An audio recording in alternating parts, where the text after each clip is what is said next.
sitting on the second position, which is obviously a great thing.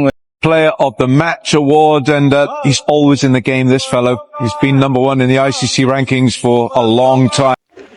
ভিনদেশি কোনো লিগে একটা প্লেয়ারকে যখন আইসিসি র্যাঙ্কিং এর লম্বা সময়ের জন্য অলরাউন্ডার ছিলেন এটা বলে অবিবাহিত করা হয় বা অভিবাদন দেওয়া হয়, তখন কিন্তু একটা প্লেয়ারের কাছে খুব বেশি গর্ববোধ হয়।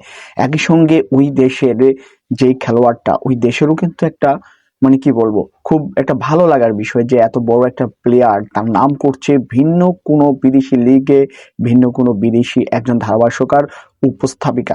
এটা সত্যি ভালো লাগে। সাকিব আল হাসান দীর্ঘদিন ধরে দলে সুযোগ পাচ্ছিলেন না। রাশিদ খান সেখানে ঢুকেছিলেন, সাকিব একবার, রাশিদ খান একবার, আবারও রাশিদ খানকে বাদ দিয়ে সাকিব আল হাসানকে না হলো। বাংলাদেশের দর্শকদের ভিতরে অনেকে কিউরিয়াসিটি ভর করেছে, বিশেষ করে যারা নেগেটিভ রোল প্লে করতে চায়। সাকিবের এই খেলাটা দেখে অনেকে বলছে, উপস্থাপিকা নাকি সাকিবকে প্রশ্ন করেছিল যে তুমি খেলতে পারো না, ব্যাট করতে পারো না, বাট তুমি ব্যাটে আসছো কেন? এটা নাকি একটা জটিল প্রশ্ন ছিল, কিন্তু তারা ইংরেজি না বুঝে কি একটা জুড়ে দিল।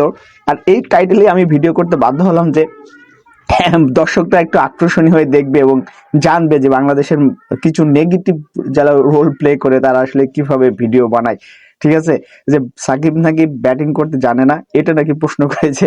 তো সেই প্রশ্নের জবাবও অবশ্য সাকিব আল হাসান দিয়েছেন, কিন্তু ধারাভাষ্যকার তো তাকে এটা বলেনি যে তুমি ব্যাটিং করতে পারো না, কেন ব্যাটিং করতে নেমেছো, এটা বলেনি। সাকিবকে বলেছে যে কেন সে এই রোলটা প্লে করলো, এত ধীর গতিতে ব্যাট করলো। সাকিব বললো একটা নেগেটিভ রোল প্লে করার দরকার ছিল। তার কাছে মনে হয়েছে অনেক বিগ হিটার আছে, পোলার্ড আছে, সেপারেট আছে, তারা অনেক বড় ছক্কা মারতে পারবে, জাস্ট দুই একটা হিট দিলে ম্যাচের পজিশনটা, মুভমেন্টটা পাল্টে যাবে। সেজন্য সাকিব ওই রোলেই ছিলেন, খুব বেশি দরকার ছিল না যে শর্টস খেলার। তিনি চেয়েছিলেন একটা উইকেটে থিতু হয়ে জাস্ট ম্যাচটা বের করে আনার জন্য, ওইটুকুই জাস্ট। ওখানে সাকিব আল হাসান টি-20 তো খেলেনই নাই, ওয়ানডেও খেলেন নাই, জাস্ট টেস্ট খেলেছেন। 25টা বল খেলে 17 রান করেছেন মেবি।